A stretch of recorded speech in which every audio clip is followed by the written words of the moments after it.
Hello, everyone. This is Tom Fox back for another episode of Diabetes, the Metabolic Bully, joined again by Dr. Byron Black. Dr. Black, first of all, welcome back. Thank you. Glad to be here. So we've had several episodes where we took up a fairly specific topic, and I thought maybe for this one and the next one, we might step back and have a little more general discussion on some of the issues that you and your team deal with, you and your team at the Medical Fitness Clinic of Kerrville deal with on a day-to-day basis. So I thought we might start with, could you explain what clinical exercise physiology is and how does that relate to either preventing or helping to treat diabetes? Good question. A clinical exercise physiologist is really in the training. Like I have a master's in exercise physiology, and I have 600 clinical hours working in the different metabolic fields. And what clinical exercise physiologist does is it works with people that have the comorbidities that are a little bit higher risk, that need a little bit more attention to detail. So that's what we provide there is we provide the oversight and supervision during the exercise sessions.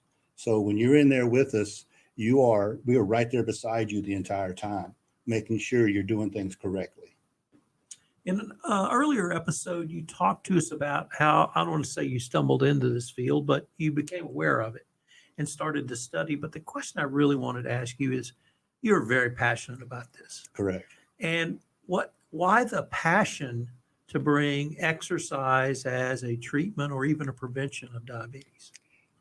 I think in one of our other episodes, I talked about meeting my first diabetic in 2004. In my having to study up on diabetes to work with her, the more I studied it, the more I saw that exercise was absolutely, you couldn't get away from exercise if you wanted to control the blood sugar.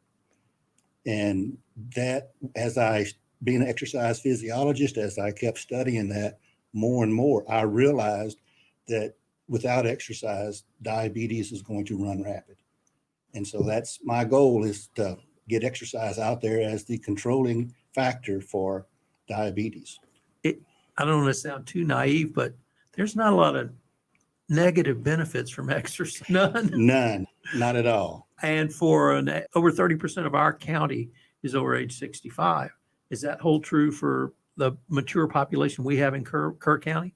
As far as exercise and not being negative and something that you should do. You should do, yes. I don't care how old you are, you should be exercising. And then in addition to your passion, you actually specialize in it. I talk to a lot of innovators in the entrepreneur field, and there are those who see a need, a business need. There are those who see a business opening. There are those who have an aha moment. And did you see a business opportunity? Did you see a need, or did you just have this passion to bring something as basic as we've been doing since humans came on this earth in the form of exercise? I think it was a little bit of all three of those. As I said, when I first met that first diabetic, I saw the need for bringing exercise into the diabetes field as a way to control blood sugar. And then as I started looking around, and as I got more education and more certification and more knowledge, I realized there's just not a lot of people that work in this field in the way that I'm working in it. You have your dietitians and your nurses and your doctors, but there's really not a lot of well-trained people to work specifically with diabetics. I'm going to talk about personal experience, because I think when I was 15, they said, you're borderline, you're pre-diabetic. And I was counseled on diet. And at age 65, I got the same diagnosis, and that was counseled on diet. And literally every other doctor appointment in between. And not once did they talk about exercise. Could I first ask you, why is that? The dietitians don't get paid to talk to you about exercise, and the providers don't get paid to talk to you about exercise programs. They may tell you need to exercise, but they're not going to build an exercise program for you. And the knowledge that is and education that is needed to work with diabetics goes way beyond just saying, Tom, you need to go work out. You've really got to have somebody that knows the ins and outs of diabetes, the medications, and how all of that works together. Let me use that to lead into what are some of the physiological mechanisms behind exercise, either preventing or helping diabetic condition? Wow, it's going to go deep. So when you exercise, you're contracting your muscle cells. Okay. And when you contract muscle cells, you use glycogen or glucose. And so when you exercise and you deplete some of those resources in your muscle cells, your body will replenish those when you eat your next meal. Okay. And that's what exercise does, is it keeps a turnover. You deplete your storage, and then your body takes what you eat and puts it back in there for the next time you exercise. And so that's really the nuts and bolts of it, is you got to use it and then replenish it. Are there some specific exercises that you recommend? Is it to the individual patient? How do you assess that? Every diabetic should be involved in a good cardio program. And a good cardio program for diabetics is between 5 to 6 days a week of walking, running, biking, elliptical, swimming.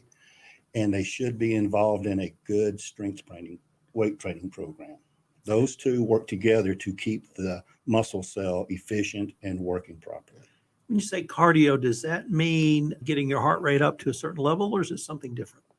It's good if you can get into a certain heart rate range, but if you're not able to walk very fast or very far, then the best thing you can do is start where you're at and do what you can do.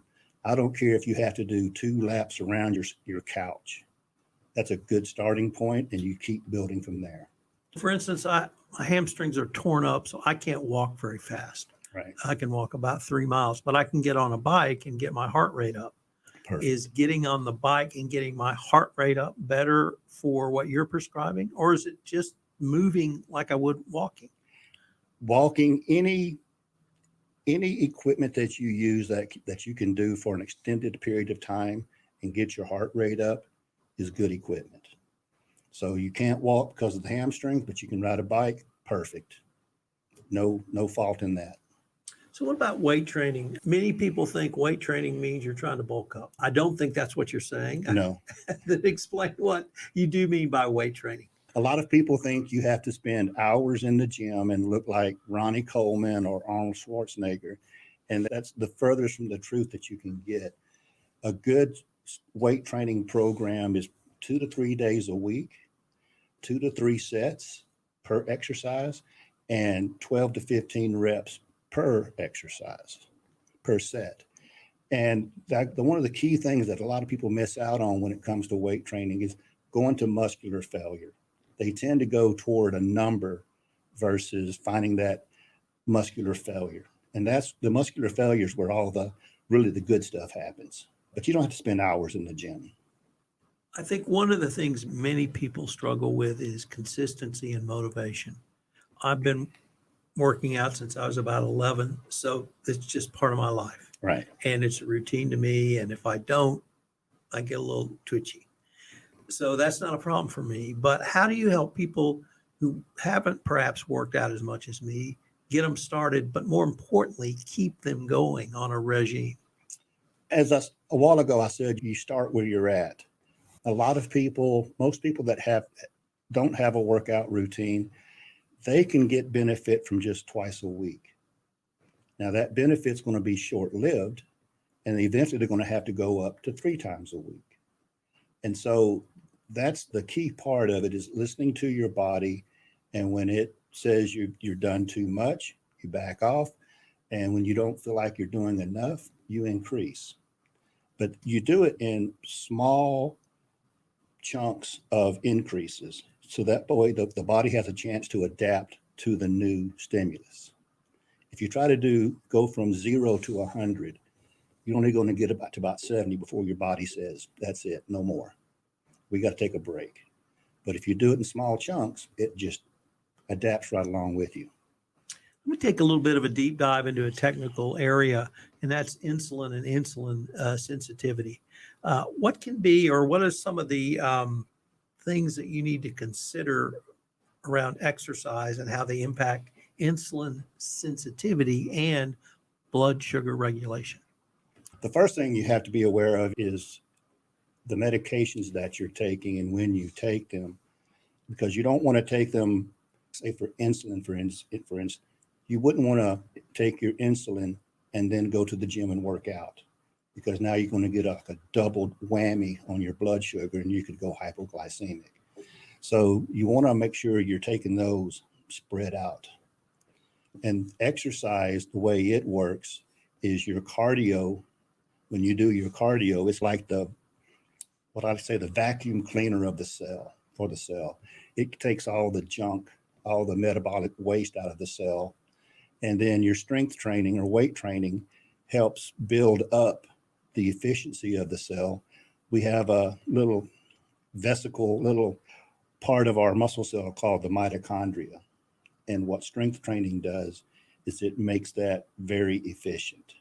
And when you strength train, you not only have that mitochondria, but your body will make another one and another one. And so that way you're burning more calories every time you exercise.